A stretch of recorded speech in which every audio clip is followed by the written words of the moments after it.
not providing what the consumer wants, how they want it, where they want it. Content is king, consumer is king as well. And so, talking about, I guess, how they can cater for that, that's, we need to discuss, you're asking how can traditional media companies offer a content offering that's relevant? Is that what you're saying? That's right, to curb online piracy. I think online piracy will always exist. The previous panel was great, but there's always going to be some people that will never pay. But there's a bunch of people that will pay if the value proposition is right. If there is something, and there's a gap in the market, and that's the tough part, right? Getting that value proposition right. There is a clear demand for video on demand because there are some SVOD services at the moment that people are paying for right now in Vietnam that are doing really well. Unfortunately, they're illegal SVOD services, but there is that appetite there. So it's about what we like to term DBS, which is what's different, better, special about this OTT offering, what's compelling about it, and that different, better, special could be from a content front. It could be unique content. It could be original content like what Netflix are doing. It could be from a user experience front, where it's something different. Like we built an app with Samsung called Seasons, which was soft launched last month, which is where they can actually, it's curated TV series, but they can watch the first episode for free, and then they can choose to actually purchase that. And once they purchase it, they can actually share it with 6 of their friend or family members. It sends them a unique code. They download the app. They'll enter that code for 24 hours. They can watch as much of that as they want. And so they'll get hooked on that, theoretically. It's like that whole viral recommendation thing. So that's a UX thing.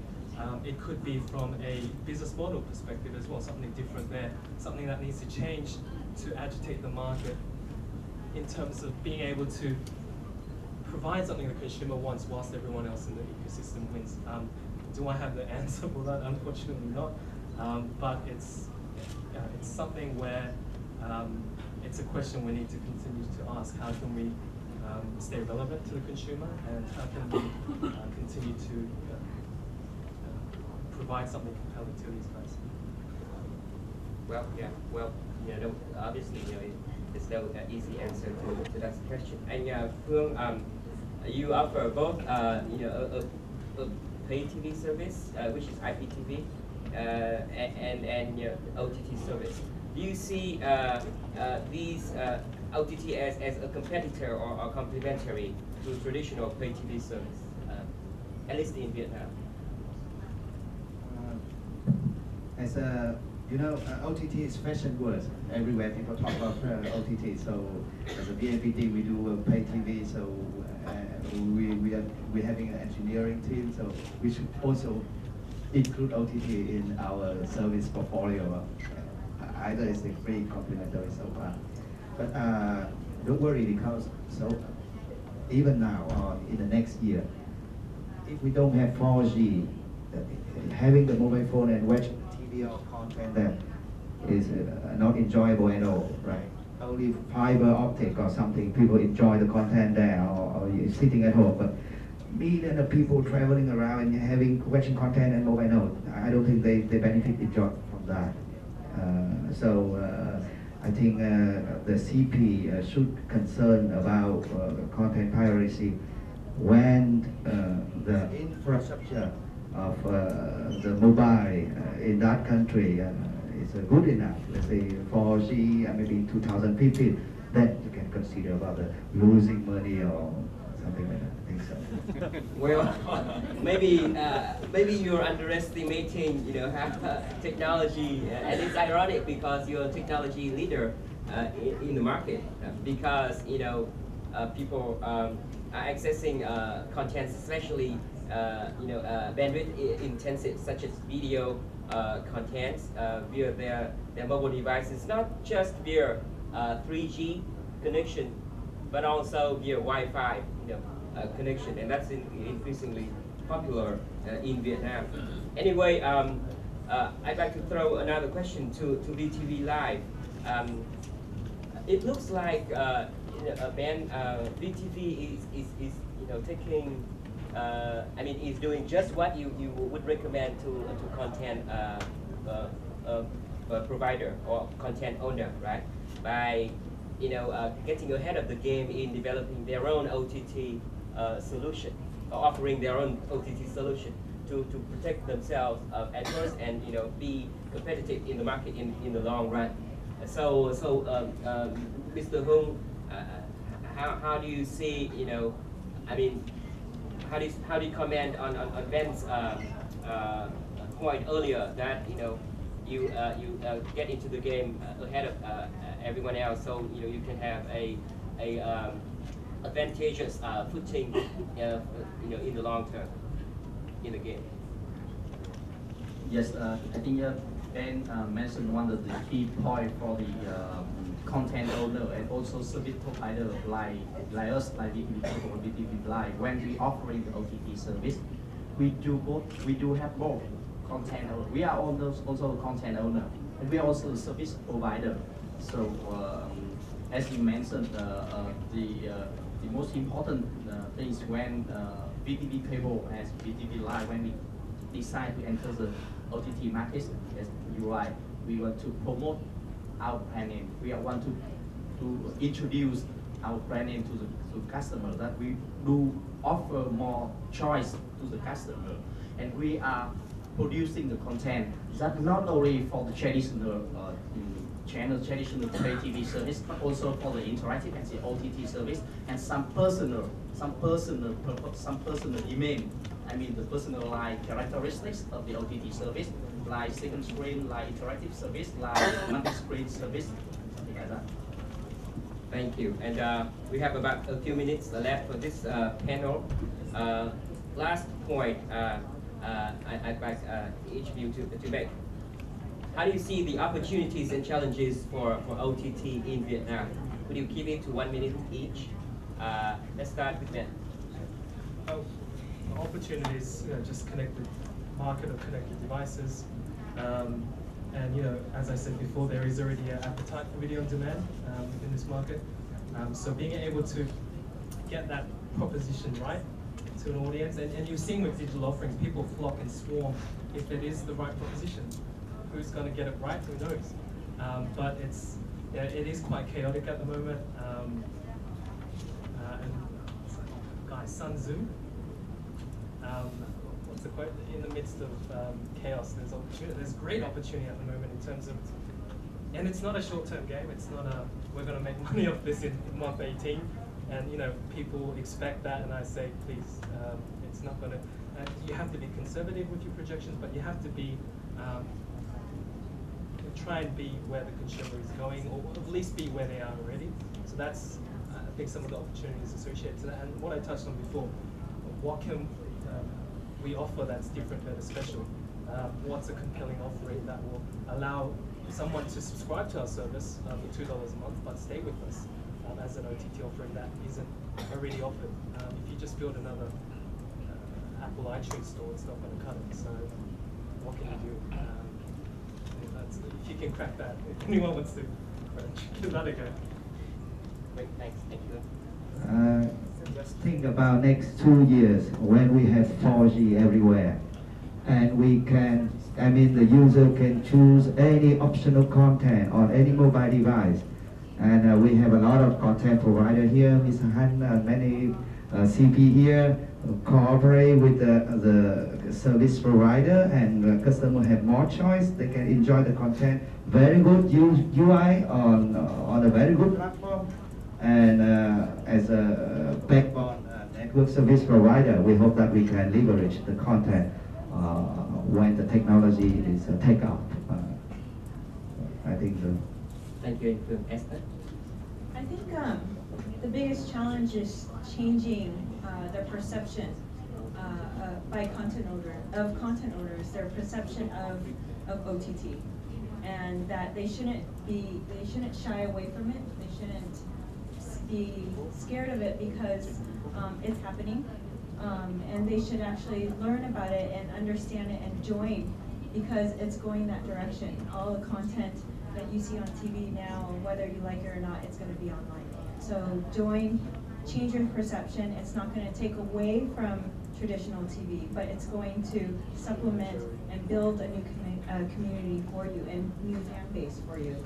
And I think the opportunity is not just looking at, the market here in Vietnam, although very, very big, but there's also a huge market outside of Vietnam. We see what Korean content has done to the world. Why can't we do that with Vietnamese content? Great. And Mr. Ho? Yes, for me, VTV Live is looking at the opportunity and the challenging the OTT market in Vietnam. We are not only looking for the opportunity and challenges in Vietnam, but also for the global market. I think the big opportunity for the OTT is that's the way we expand our community, and we can address not only the Vietnamese customer, but also the Vietnamese or the foreign customer who understand Vietnamese in terms of the content provider. In terms of the service provider, is the way we increase our ARPU. I mean, in the total perspective, not only for one specific product like OTT service, but also for the total product portfolio of the VTV cable. So looks like there are huge opportunities for OTT in Vietnam.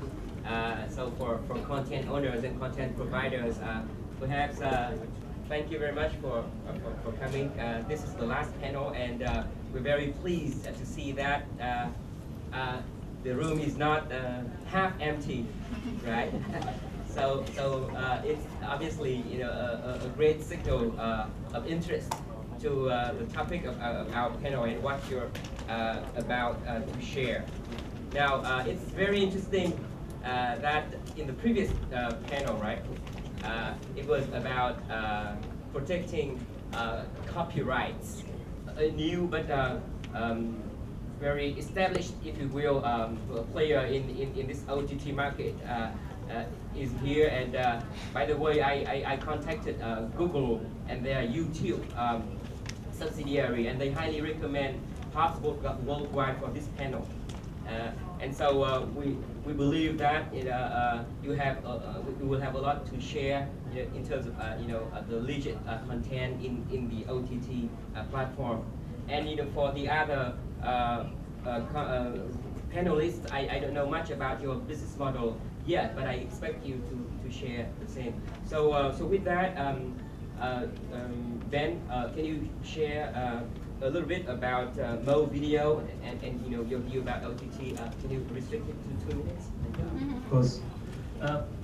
Just to provide a bit of context, Mo Video is a technology company. We provide a managed video platform that allows content owners, content publishers, content distributors to manage, deliver, and monetize their online video content. So typically organizations we work with don't have the in-house expertise to build or manage that kind of platform themselves. And so some of our great customers in the region at the moment include Singtel, StarHub for Disney, or Disney for StarHub, Astro in Malaysia, as well as Turner and Samsung across Southeast Asia, to name a few. So, basically, what are we doing at the moment in Vietnam is we've done a lot of testing for our technology solutions in the past few months. We're going live with our first customer next month and potentially a couple more by the end of this year to try and build successful OTT offerings in this market. That's our desire to manage with more of these, the right kind of media companies that to build and grow a successful and compelling OTT offerings. So that's a nutshell of what we're doing at the moment. Thank you, Ben. And Phương, could you share what MyTV has been doing in terms of OTT? People know about your IPTV service, but let's talk about OTT. Chắc là mình nói bằng tiếng Việt thì cũng nhiều người Việt đây. Dạ vâng, tiếng Anh. Dạ. Thì VNPT thì đã làm IPTV được 5 năm rồi. Mỗi năm 200.000 thuê bao thì được 1 triệu thuê bao. Thì từ năm ngoái đến năm nay, tức là từ tháng 3 năm ngoái đó, 2013 thì đã bắt đầu OTT, tức là VNPT thật sự là một cái platform OTT riêng, tức là end-to-end solution.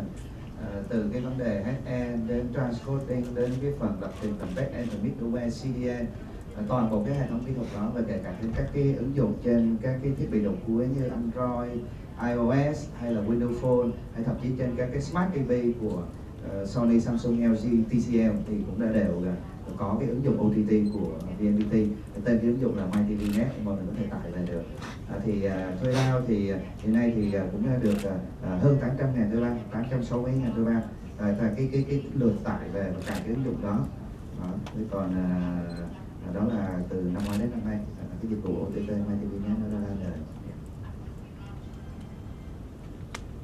Rõ ràng đó là một con số ấn tượng. Tuy nhiên là khi mà anh dùng cái thuật ngữ thuê bao đối với cả cái dịch vụ OTT thì có lẽ ta nên hiểu đó là cái phần cái lượt tải về, đúng không? Download, OTT app download. Esther, I have a 2-year-old daughter, and she loves Pops videos on YouTube or on the Pops app. Available via the iOS and I believe other mobile platforms as well. So tell us about your company. So,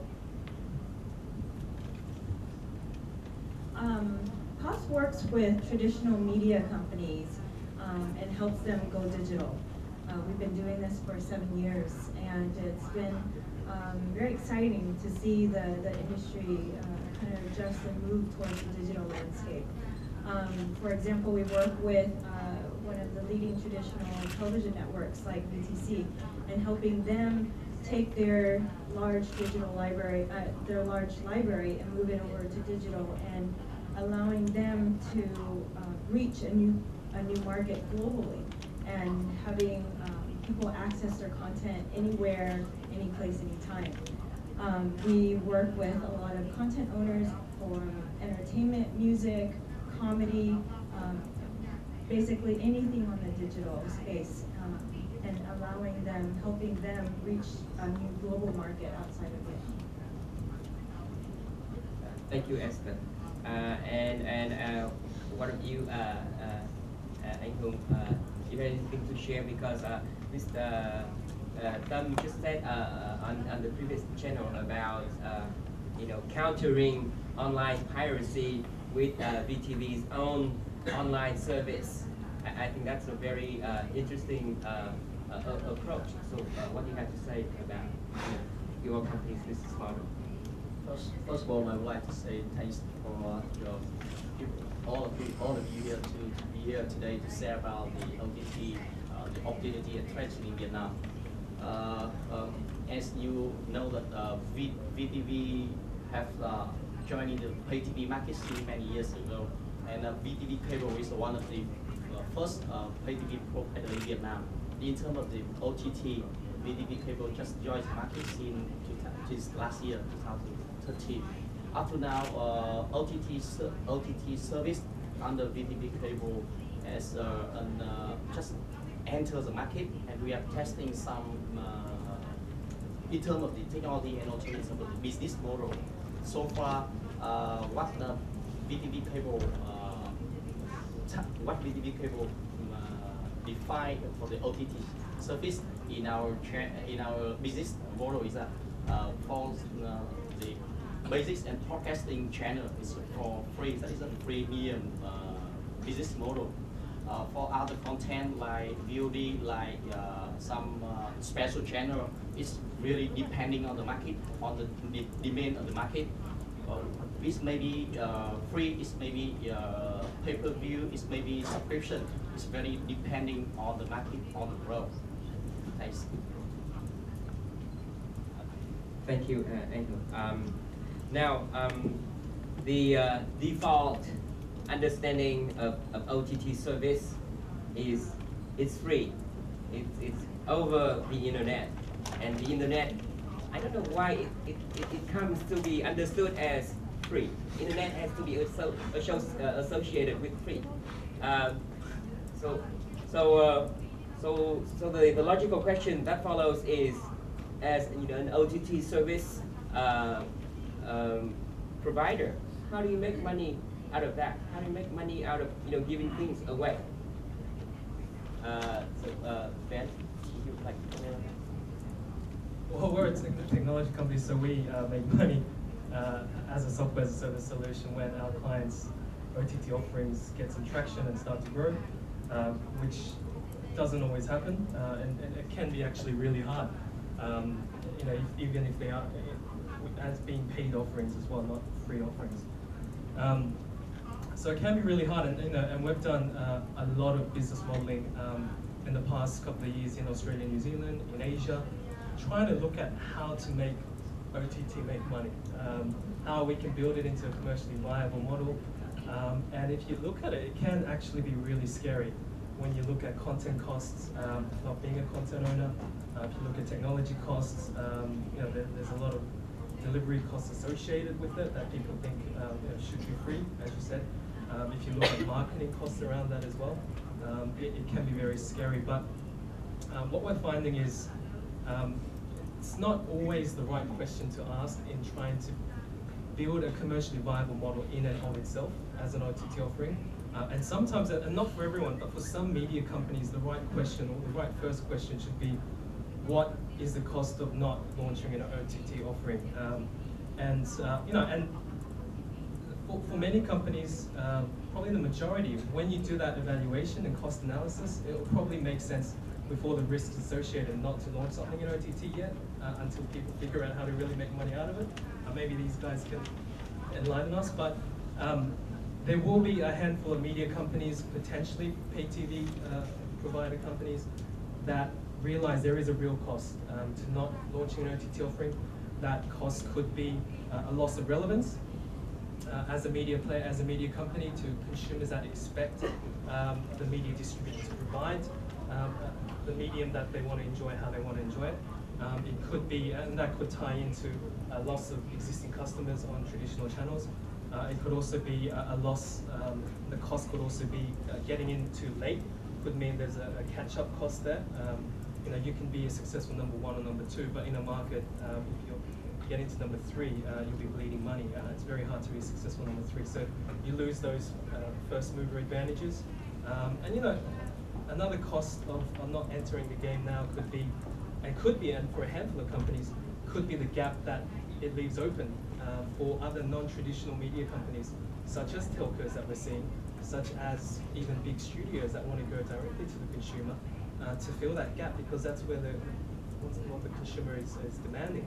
And so the question I guess you could ask is, as a media company, would we be relevant in 3, 4, 5 years' time without a successfully growing digital offering? So I sort of I didn't answer the question directly, but thank you. Actually, what Ben has just mentioned is very interesting, and we'll be circling back to those points. You know, about you know, asking the right question. Because obviously, you know, OTT is a new platform that would require a different or a new business model than the traditional business models that pay TV operators or content owners have been looking at. So we'll circle back to that, but I'd like to go to MyTV from a different perspective. If Ben is a tech provider, serving the clients who provide OTT service, then in Phương, you know, MyTV, your company is both you know, a technology developer, as well as the OTT service provider. So what do you have to comment on that? You know, how to make money out of OTT? We make no money so far. We spend a lot of money actually, yes. A lot of money, a lot of manpower, but actually developing the platform ourselves actually saves some costs for the future. We try to bundle, let's say, having the OTT platform on our own, that may have to leverage our IPTV user in the intranet network. So we may supporting 1 million user, IPTV user, having additional services on the move. That is one thing. Saving some costs by developing the platform yourself, and a technology company like VNPT, we are looking forward to the IoT service in the future, I mean the Internet of Things. So either you can bundle the smart home solution or a transportation solution together with the phone. So by developing such kind of platform, that is something we're thinking about in the next 2 years, something 2016 onward. So just starting at the moment. Is that a multi-screen solution? Multi-screen offering? It's IoT services, I would say the Internet of Things. So you can bundle a lot of things on the same platform. So TV is something to starting to keep the user stay with the service, right? We have some people at home. We provide additional feature that you can continue to watch the movie on the move from your home.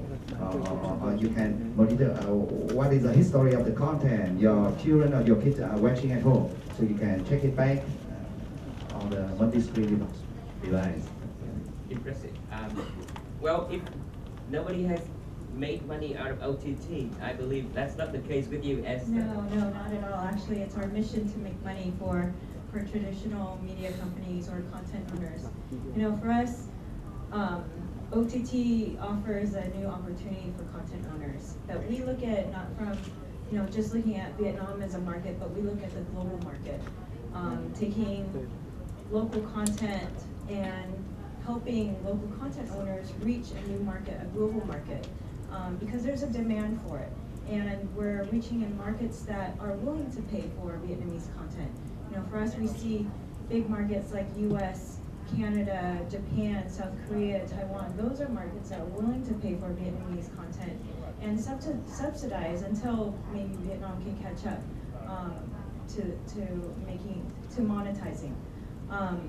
And we're also seeing OTT as an opportunity for advertisers because, you know, advertisers are now, you know, really creating and building engaging and effective online video campaigns. And those online video campaigns are targeted to, you know, potentially international viewers. And so when you're bridging content owners who are going out and gaining the global audience or gaining those international viewership, you know, it matches up with what the advertisers are going after. So it's a nice marriage of the two. Great. Finally, you know, we have seen somebody who has actually made money out of OTT. Anh Hùng, VTV Live, are you under any pressure from your, you know, VTV management to you know, make the revenue positive in the near future? Thank you. That's a great question. Actually, we have a lot of pressure as a businessman all around the world. We always have pressure. Am I right? I believe that everybody agrees that there's nothing for free. So what we expect when we enter the OTT market, as you mentioned, is the first OTT as value add for our pay TV and traditional product service like cable, IPTV, and other services. Another thing is, I think, is the most important one is the content. Like you mentioned in Taiwan and some other area, like people willing to pay if they have the content that they interest, and the content is good enough.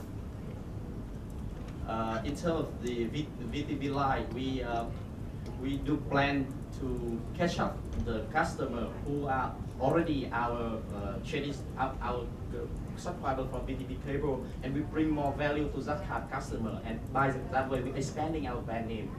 So far, in the meantime, we prepare and we complete the technologies. As my understanding at this point, about next 2-3 years, there should be no difference between IPTV and OTT. The market is moving and the technology is moving so fast. By the way, you develop yourself, the platform yourself. So I understand that you expect in the future, next 2-3 years, you have totally control 100% platform, and that kind of way you save the cost, you bring more value to the customer. That's what I think. Thank you. Great. So interesting. When we heard from the previous panel about online piracy, and you know, OTT of course is an online service, and you know, somehow people would logically think that OTT is associated with piracy. But you know, we have VTV Live, which came into being as a result of an effort to counter online piracy. So OTT actually is a vehicle to counter online piracy as opposed to being a vehicle to promote online piracy. So OTT, it's a tool and you can use it either way, right? And so from an operational perspective, as the Nguyen, I believe that you help your clients digitize their contents, and of course in doing so, promote the protection of copyright online. How do you see the opportunities and challenges in working with your clients in Vietnam on that? Right, I think when we work with traditional media companies or production houses, and I think that's one of our strengths because we work with companies like YouTube, iTunes, Amazon, and so by joining with them, working with them, uploading their content, it's a way for us to actually control it. Because if we don't control it, then it's going to be online anyway. The users will find a way to get it online. So by the traditional media companies or us taking control, we actually can set IDs and set whether we're okay to letting people outside of Vietnam to watch, or should I only restrict the viewership to Vietnam. So that's a way for us to control the content. And if there's someone else uploading my content, I have a way of saying, okay, let's take that content down. Let's block it from other people uploading that content. Great, thank you.